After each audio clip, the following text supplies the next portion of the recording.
বিশ্বে বসবাসের অযোগ্য শহরের তালিকায় তৃতীয় স্থানে বাংলাদেশের রাজধানী ঢাকা।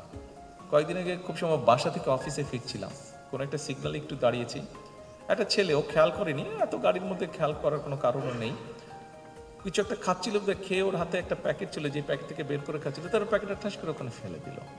তা আমার মনে হচ্ছিল ওকে গিয়ে বলি, ভাই তুই প্যাকেটটা উঠে একটু কোনো এক জায়গায় ভালো হয় পকেটে নে বা কোনো জায়গায় ফেল, বাট নামতে আমি পারছিলাম না, বাট আমার ইচ্ছা করছিল নেমে গিয়ে ওকে আমি কথাটা বলি।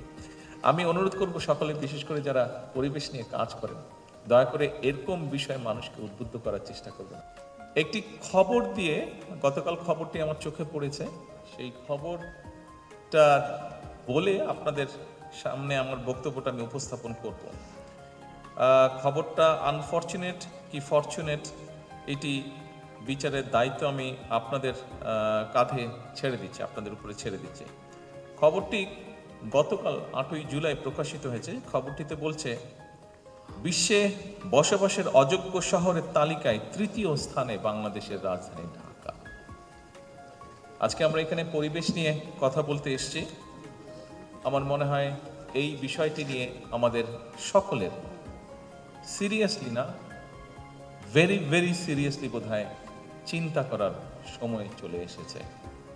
কাজে এখানে আজকে আমরা যারা বৃক্ষরোপণই হোক বা পরিবেশের বিষয় হোক, আমরা এখানে একত্রিত হয়েছি, আমাদের সকলের উচিত হবে এই ঘর থেকে বেরিয়ে গিয়ে যখন যে পরিস্থিতিতে, যে পরিবেশে আমাদের সুযোগ হয়, প্রত্যেকটি মানুষকে এ ব্যাপারে সচেতন করা। এখানে যারা আপনারা আজকে উপস্থিত হয়েছেন, বিশেষ করে এই কাজগুলোর সাথে আপনারা যারা জড়িত আছেন, পরিবেশ এবং বৃক্ষরোপণ দুটো অঙ্গাঙ্গিভাবে জড়িত বলে আমি মনে করি। আমাদের সকলের বোধহয় দায়িত্ব, আমাদের সমাজে বহু মানুষ আছেন যারা এই সকল বিষয় খুবই অজ্ঞ, এটি অস্বীকার করে খামাখায় লাভ নেই। এই অজ্ঞ মানুষগুলোকে এই ব্যাপারে সচেতন করাটা বোধহয় আমাদের দায়িত্ব এবং আমাদের একটা পবিত্র কর্তব্য বলে আমি মনে করি। কেন মনে করি?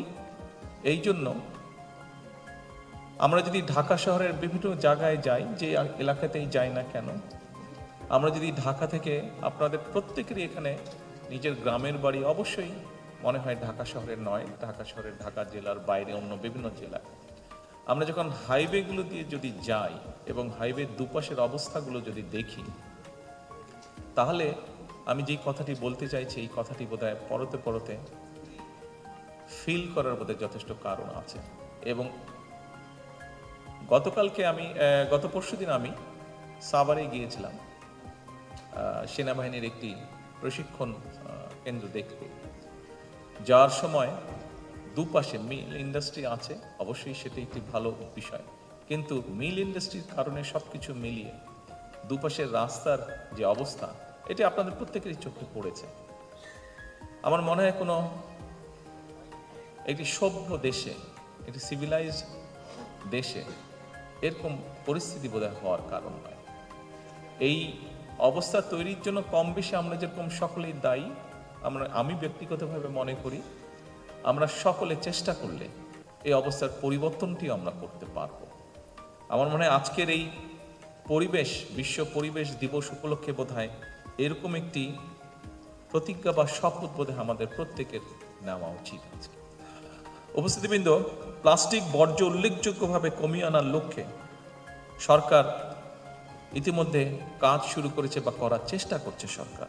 একই সঙ্গে জৈব সার উৎপাদন, পুনর্ব্যবহার, বর্জ্য থেকে জ্বালানি উৎপাদন এবং রিডিউস, রিইউজ, রিসাইকেল, এই 3R নীতিকে সরকার জাতীয় পর্যায়ে বাস্তবায়নের নীতি বা উদ্যোগ গ্রহণ করেছে বা ব্যবস্থা নিয়েছে। বর্জ্য ব্যবস্থাপনা একটি সুশৃঙ্খল পদ্ধতিতে আনতে হলে এটি শুধুমাত্র নগর প্রশাসন কিংবা পুলিশ দিয়ে নিশ্চিত করা সম্ভব নয়। যেই কথাটি আমি প্রথম থেকে বলার চেষ্টা করছি, সবকিছু আমরা পুলিশ, জোর, আইন দিয়ে সবকিছু করা সম্ভব নয়। আমাদেরকে এটা অ্যাওয়ারনেসের মাধ্যমে করতে হবে। এজন্য প্রয়োজন ছোট বড় প্রতিটি নাগরিকের দায়িত্বশীল আচরণ, প্রতিটি নাগরিকের প্রতি উদাত্ত আহ্বান, অনুগ্রহ করে যেখানে সেখানে বর্জ্য কিংবা উচ্ছিষ্ট ফেলবেন না, দয়া করে।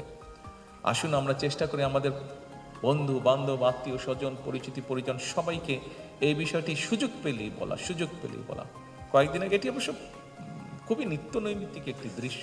তবে আমি কয়েকদিন আগে খুব সময় বাসা থেকে অফিসে ফিরছিলাম, কোনো একটা সিগন্যালে একটু দাঁড়িয়েছি, একটা ছেলে, ও খেয়াল করেনি, এত গাড়ির মধ্যে খেয়াল করার কোনো কারণও নেই, কিছু একটা খাচ্ছিল, খেয়ে ওর হাতে একটা প্যাকেট ছিল, যে প্যাকেট থেকে বের করে খাচ্ছিল, তার প্যাকেটটা ঠাস করে ওখানে ফেলে দিল। তা আমার মনে হচ্ছিল ওকে গিয়ে বলি, ভাই তুই প্যাকেটটা উঠে একটু কোনো এক জায়গায় ভালো হয় পকেটে নে বা কোনো এক জায়গায় ফেল, বাট নামতে আমি পারছিলাম না, বাট আমার ইচ্ছা করছিল নেমে গিয়ে ওকে আমি কথাটা বলি। আমি অনুরোধ করব সকলে, বিশেষ করে যারা পরিবেশ নিয়ে কাজ করেন, দয়া করে এরকম বিষয়ে মানুষকে উদ্বুদ্ধ করার চেষ্টা করবেন আপনারা, দয়া করে।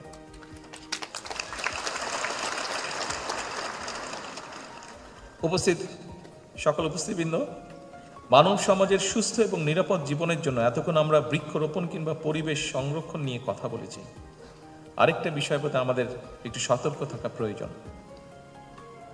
জনসংখ্যা বৃদ্ধি, জলবায়ু পরিবর্তন, অপরিকল্পিত নগরায়ন এবং নদী ও জলভূমি ভরা এবং বন উজাড় সহ নানা কারণে জীববৈচিত্র্য হুমকির মুখে পড়ছে।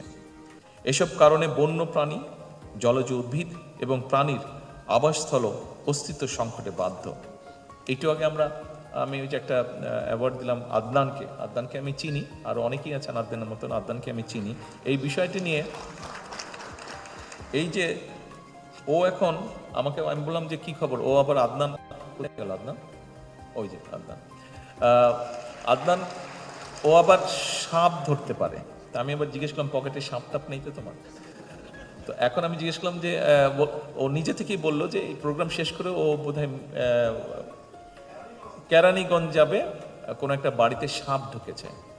এই জন্য আমি কথাটি বলছি যে মাত্র যেটা বললাম যে পশু পাখি সবকিছু একটা বিপন্ন অবস্থার মধ্যে চলে গিয়েছে। এই যে বন টন সব উজাড় হয়ে যাওয়াতে সব জায়গায় যে মানুষ দখল করছে, বাসা বাড়ির ভিতরে কেন সাপগুলো ঢুকছে। আমি প্রায় বছরখানেক আগে ওর সাথে কথা বলছিলাম, তখন আমি দেশে আসিনি, তখন লন্ডনে ছিলাম। তো ও বললো যে ভাইয়া এই জন্য ঢুকছে। আমরা যে ঘর বাড়িতে 9 তলা, মিরপুরের কোন 9 তলা বাড়ি থেকে সে সাপ বের করেছে, কারণ যে 9 তলায় সাপ গেল কেমন করে, বলে যে কি করে গেল বলতে পারি না। তবে যেটা হচ্ছে যে সব জায়গায় আস্তে আস্তে মানুষ ঢুকে যাচ্ছে, যে জায়গায় সাপ বা পোকা মাকড় এগুলা ছিল, মানুষ এখন ওদের জায়গাগুলো দখল করছে। তো ওরা যাবে কোথায়? ওদেরও তো বাঁচতে হবে, যতক্ষণ বেঁচে থাকবে ওদেরকে তো ঢুকতে পারে। সেই জন্য এখন ওরা মানুষের বাড়ি ঘরের মধ্যে ঢুকে যাচ্ছে। আমার মনে হয় এই বিষয়গুলো আমাদেরকে রিয়েলাইজ করতে হবে, এই বিষয়গুলো আমাদের চিন্তা করতে হবে, এবং এই বিষয়গুলো যার যার অবস্থান থেকে বোধহয় আমাদের একটা দায়িত্ব পালনের সময় চলে এসেছে। বিশ্ব পরিবেশ দিবস এবং পরিবেশ মেলা এবং জাতীয় বৃক্ষরোপণ অভিযান ও বৃক্ষ মেলা উপলক্ষে আমি আপনাদের সকল আয়োজনের সার্বিক সাফল্য কামনা করছি। দেশ হোক, খেয়াল করবেন আমি যেই কথাটি বলতে চাইছি, আমি কাউকে ছোট করছি না, বাট আমি যেই কথাটি মনে করি সেই কথাটি আপনাদের সামনে বলতে চাইছি। দেশ হোক সকল প্রাণী এবং প্রাণের নিরাপদ আবাসস্থল।